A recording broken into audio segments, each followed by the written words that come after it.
Alrighty, folks. Hope you guys are doing well.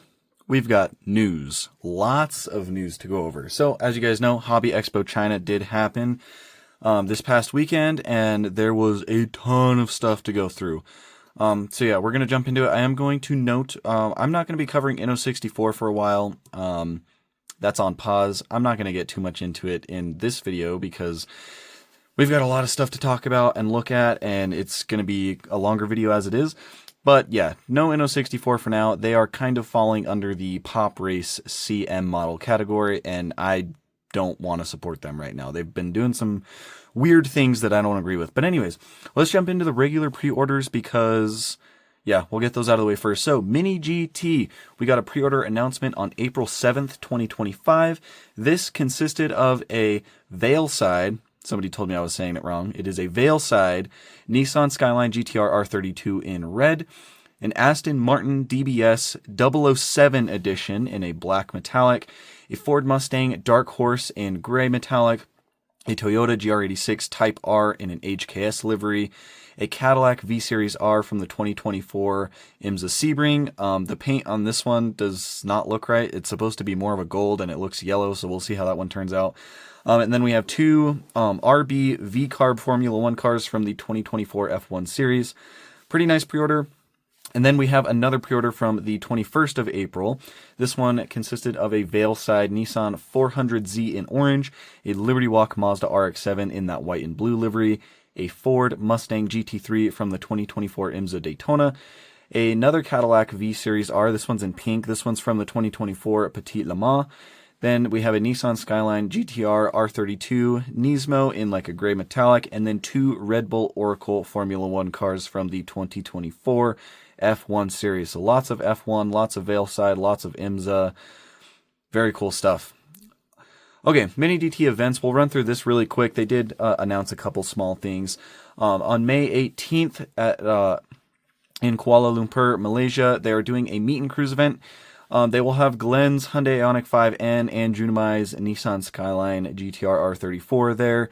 You can kind of like bring your own car, bring your models. You can cruise around with Glenn and June, show off models. Basically kind of like a cars and coffee event. Lamley, Johnny's Diecast, and the Ministry of Diecast will be attending as well. And hey, they're also going to give you a free sandwich and drink, which I think is pretty cool. Next up, they have also announced that they will be attending the Malaysia Diecast Expo 2025. That's not really a big surprise. We knew that. This event is May 24th and 25th. Glenn Chow, R.E. Amemia. I'm not sure if that's his name or if they just call him that. I'm assuming that's probably his name. But R.E. Amemia and Junimai will all be attending the event. And then next up, Mini GT announced their sponsorship of the Fausto Drift Life Liberty Walk Sylvia S15 for the 2025 Formula Drift Japan season. They're a big sponsorship. You can see Mini GT real big on the door of the car, so I'm assuming that they'll probably end up making that in diecast as well. Another Liberty Walk Sylvia. Anyways, Kaido House pre-orders. Their April 2025 pre-order consisted of 4 models. We've got a Honda NSX Kaido test car spec in gray, a Nissan Skyline GTR R33 in an Advan livery, a Nissan Skyline 2000 GTR in orange, and a Chevy Silverado Dually vintage spec in blue and white. And then they also are doing a limited edition drop. This is on April 29th. It's the Diecast Go-Go event. I can't remember where it was, but it's a Honda NSX Kaido Works in chrome. And they did say that any leftover models will be sold on the Kaido House website to their subscribers. Nothing new for BBR pre-orders. We do have some stuff from Tarmac Works. So April 25, 2025 pre-order consists of a Schuko collaboration Porsche 911 Carrera RSR 3.0, a Global 64 Mercedes-Benz S-Class Walled in black, a Global 64 Saab 900 Turbo in a cool white and gray color scheme, a Global 64 Vertex Sylvia S14, a Global 64 Mercedes-Benz 190E. This is the Prost version, so that's the driver's name is Prost. This is from that 1984 Nürburgring Race of Champions. I think it's really funny that Mini GT and Tarmac Works are both doing that simultaneously. Same with the Veilside stuff, but anyways, you got the Prost 190E. Global 64 Vertex Toyota Mark II. This one's in a blue and pink livery. Then you have a Global 64 Honda Integra Type R DC2 Mugen in yellow. They also did announce a Mini Champs collab. They're doing some more colors of the Porsche 718 Spyder RS. One in teal, one in violet, and one in yellow. And then they also did announce a Global 64 Vertex Nissan Silvia S14, and this one is in a black chrome Hello Kitty livery. I believe this is just a regular pre-order. No Inno64, no LCDs. I don't really have... I think that's it for pre-orders. So let's go ahead and jump into the Hobby Expo China stuff. Again, we'll start with Mini GT. There's a lot to look at. As always, let me know if I forgot anything. But yeah, let's just jump right into it. So first off, we did see some resin prototypes of some Volkswagen castings from them, like some stock Volkswagen stuff, which is awesome. You've got the Volkswagen truck and panel vans. There's a couple different versions of the van. I don't really know what the differences are, but those are really cool. I'm excited to see those. I like that they're starting to do Volkswagen. I think that's a really cool license for Mini GT to have. Veilside, we've got some Veilside Skylines and the FD RX-7. We have a plethora of James Bond castings. Most of these we've already seen before. They showed a lot of this stuff off at the Nuremberg Toy Fair. So I don't think there's much new stuff. There might be a couple castings that are new.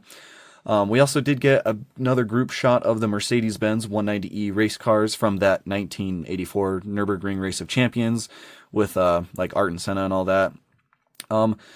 On the top row right there, I think this is the same photo. You've got the Veilside Gold Chrome 400Z. That one will be a global release.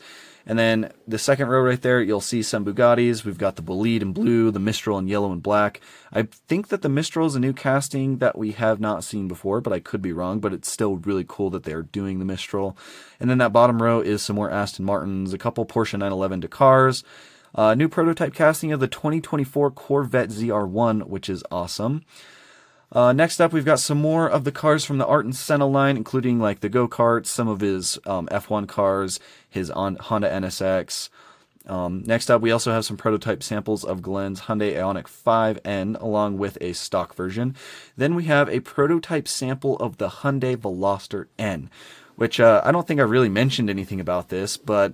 I have been wanting a Veloster N in real life since I was, let's see, when did they come out? 2019. Yeah, I was 18. I saw one in person at a dealership.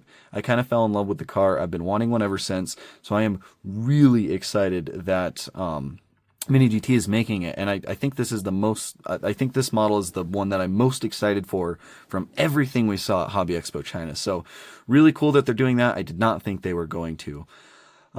Next up, we do have some prototype samples of a Nissan Skyline GTR R34 Z-Tune, which is awesome, and a Nissan Skyline GTR Nismo R33, which is also really cool. I'm glad to see that they're doing some more like stock JDM stuff and not just Liberty Walk and Pandem and all that. They also did show off some Nissan GTR R35 samples in close proximity to those. We did get some more photos of the truck haulers with the yacht and the big boat engine, so that is really cool to see. We also did get better photos of the Nissans and Volkswagens here, prototype samples of the BMW Z3, and a couple different Lamborghini Countach. I think one of those is the 25th anniversary version. Then we have various different castings on display here, including the Mustang GTD, Bugatti Mistral, and some stock versions of the James Bond cars. Then we have some prototype samples of the BMW G90 M5. It looks like they're doing like the coupe, or I don't know if that's the coupe or sedan. I don't remember what the picture was. I'm not familiar with the M5s, but there's a wagon and then there's like the regular coupe version. So that is really cool. Here's some more JDM samples that we've seen before. Got the RE Amemia RX-7 in white. That thing looks amazing. And we also have those Drift Supras right there as well. They also did show off a Liberty Walk Nissan Skyline 2000 GTR. So that's a cool casting. And the Liberty Walk Lamborghini Murcielago. That thing is going to be really cool as well. Finally, Mini GT is doing the Aston Martin Vantage GT3. And they are also doing the Porsche 992-911 GT3 Cup car, which is a very good addition. I think that's it for Mini GT. As I said, if I missed something, let me know. There's just so much stuff to get through. And a lot of the stuff we've already seen, so I was kind of trying to point out more noteworthy things or new stuff. So, yeah, moving on to Kaido House. There wasn't much new shown off from Kaido House at this event. They showed off the prototypes of their Volkswagen truck, the Chevy Corvette, and the Bozozoku car, which we have already seen before. They showed this stuff off at the Tokyo Auto Salon in January, so really not much new from Kaido House. They didn't have a real big display here, but BBR Models did show off a bunch of stuff. We have seen most of these prototypes and castings before from other events, but there is a lot of interesting stuff on display here. So you've got your Ferrari Testarossas, your Ferrari F40s, the Ferrari F50, and the Ferrari F80. There's more colors of the Alfa Romeo Giulia. I think white is the only color that they showed off here. And we also have some more colors of the Ferrari SP3 Daytona. I really like that light blue version. And 296 GTP, I think there was a yellow, a red, maybe a blue one on display as well. One interesting thing about these, I have noticed that for a lot of the Ferrari models, they are making multiple variants. Like, for example, the Ferrari Testarossa, one version will have the headlights up, and then the other version will have the headlights down. Or like something, I think for like the Ferrari F50, they have one, and maybe the Testarossa and the F42, but like they'll have a version with like an open top, and then they'll have another version with a closed top. I like this idea, but it might make the lineup a little bit muddy if they do several variations of a casting with just a slight difference, especially if they do all of these in the same color. So for example, we'll take the Ferrari Testarossa. So let's say you have a hardtop version and a version with no top on it. It looks like what they're going to do is they'll take that hardtop version and they'll make a version with the headlights down and the headlights up, and then they'll take the soft top version or the version without the top, and they'll also do that with the headlights up and down. So that would be 4 variants of the same casting, and presumably they'd be doing all the same colors for all of those. So it's going to be, I think it's going to be just too much. Like, I like the idea of doing a headlights up version or a headlight or a top off version, but I'm hoping that they don't do like too much with this. It seems like it could get to the point where it's just really confusing for collectors. But anyways, we'll move on. Tarmac Works had a big display. As you guys know, Tarmac Works did sign a deal with Liberty Walk. They are making models in that like $25 to $40 price range, at least as far as I know. So they are going to be doing some stuff in their Hobby 64 line. And they showed off an LB Works Nissan GTR R35 in Advan. And they also showed off an LB Super Silhouette Nissan S15 Silvia, which honestly, I'm not really interested in this Liberty Walk stuff from Tarmac Works. I think Mini GT has us all satisfied well enough. But they will be more detailed because they are in the Hobby 64 line.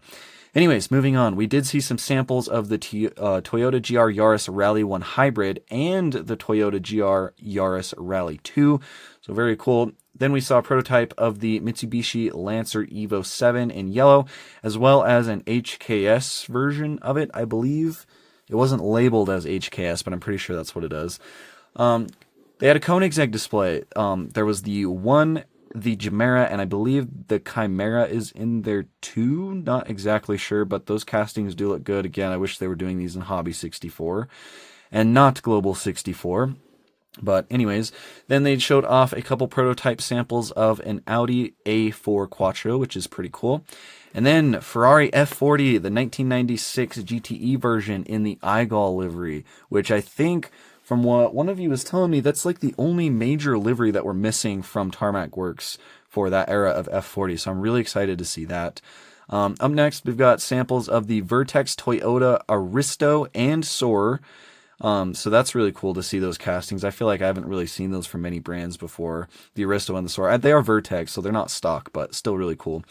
And then we've got complete samples. So these have like deco and everything of the Ford Escort Cosworth Group A cars. One is in Martini and one is in Mobile 1. And then we've got some new Porsche stuff as well. We've got the Porsche 911 GT3 RS 997.2. And then we have the Porsche 911 992 GT3 Cup car. So it seems like Tarmac Works and Mini GT are both doing that one as well. And then they also have the Porsche 959, which is a really cool car. So I'm excited for that. They also showed off that they're doing the 2025 Ford Mustang GTD, same as Mini GT. And then there is a Urus Nissan Skyline R34. I'm assuming that's just an aftermarket company similar to like Vertex, Pandem, Liberty Walk. So yeah, Skyline R34 in that. A couple new John Sabal Design Works cars. They've got the Nissan Fairlady Z wide body. One's in blue and one is in red. So cool to see John Sabal designing some more cars. Next up, we've got a student driver FK8 Honda Civic Type R. Of course, in like the yellow student driver livery. And then we have a Mercedes-Benz CLK63 AMG Black Series, which honestly looks really cool. I'm liking that one. I might have to pick one of those up. And then, of course, they do have their Veil side display with the RX-7 and the 400Z. Again, I just think it's really funny that Mini GT and Tarmac Works are both simultaneously doing new things. Because as far as I know, Mini GT and Tarmac Works are not really friends anymore. But anyways, maybe that's just like competition between the brands. Next up, this one's kind of interesting. So this is the Chimera Automobili aftermarket launches. I'm really surprised to see Tarmac Works doing this. The one thing I am hoping with these is that I'm hoping that they are licensed by Lancia and not just Chimera, but we will see. Next up, we've got some Peugeot 205 Turbo Rally cars, looking good right there, and some Fiat 135 Abarth rally cars. So I really like Tarmac Works and how they do all their like old rally stuff. Seems like they just hit all the bases, especially with these new Peugeots and Fiats. So excited for that. Next up is LCD models. I showed off a bunch of stuff. We'll just kind of quickly skim through these because we have seen a lot of this stuff before. They have the McLaren Senna GTRs. They have one in light blue. They have one in orange.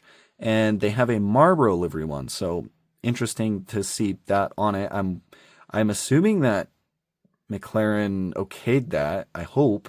LCD is usually pretty good about their licensing and stuff, but I guess we'll find out. We also have some McLaren P1s. There's one in white, one in yellow, and one in blue. And then we've got a bunch of Lamborghinis. So they showed off the Revueltos and the Huracan STOs. The Revueltos, they have one in green, one in dark blue, one in orange, one in white, one in purple, one in gray, one in yellow, one in matte green, one in matte black. So a bunch of different colors for those, and I am excited for those. And then, like I said, we have some Huracan STOs.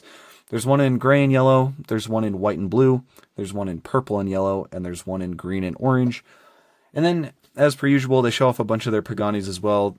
There's some cool colors for the Zonda HP Barchetta. There's one in black carbon, red carbon, blue carbon, and purple carbon. And then, of course, they have their huge display of all the other Paganis. There's a bunch of Imolas with all kinds of crazy colors and carbon fibers. There's the Wyras, the Wyra Rs, the Utopias, all kinds of cool stuff. The last thing I wanted to talk to you guys about was Greenlight Premium. So, Greenlight is a brand, for those of you that don't know, they usually make diecast. It's in like the $6 to $8 range, and it's usually... it's pretty infamous for having really bad quality, but Greenlight is making a new premium line. I think these are going to be around $25 USD. I could be wrong. They could be a little bit cheaper, but it looks like they're going to be competing with like Mini GT, Tarmac Works sort of thing. Hopefully their quality is better than their standard cars, but I will be keeping an eye on them because they do have some really nice American cars coming forward in this new line, and I'll show you guys some photos. We've got a Dodge display, so there's a bunch of different like Challengers and whatnot here. I'm not going to go through each individual casting. You guys can kind of just look and see. But then we have Ford, so they've got a bunch of like Mustangs and stuff. Pretty cool. Some old stuff, some new stuff. I think I see a Boss 302 right there, which is awesome. And then Honda, they have a Honda display as well. I think they did show some of this stuff off at the Nuremberg Toy Fair, but I could be wrong. And they also did have, I believe these are event models for HEC. They had a 2014 Nissan GTR R35 in red, a Dodge Challenger in a purple Evangelion livery, and then they had a Chevrolet Corvette. I don't know exactly which one it is. I forgot to look, but that one's in yellow. So far, the castings look decent, but I'm going to have to get my hands on a couple of them in order to really see what we're looking at. But yeah, I think that's about it for this news video. Thank you guys for bearing with me. That was a lot of stuff to go through, and yeah, we're at like almost 20 minutes now, and that was kind of just rapid fire going through everything. So as always, if you guys want to see more stuff that was shown off at HEC, There's several accounts on Instagram and Facebook that you can go and look at that share all the photos of all the different brands. You don't have to just rely on these news videos. I kind of just like to compile everything for you guys to see. But like I said, there is stuff that I leave out that you guys might be interested in, like Pop Race, CM Model, 64. So if you are interested in any of that stuff, or just want to see more photos of all the stuff we did cover, definitely go check out some of those pages. They're not hard to find. I don't really want to say exactly pages because I can't think of any off the top of my head except for a couple on Instagram. But yeah, definitely go check out some of that stuff if you want to see more in depth. Let me know if I missed anything in the comments below, or just let me know what you think of all this new stuff that we are seeing. And as always, thank you guys for watching, and I'll catch you in the next one.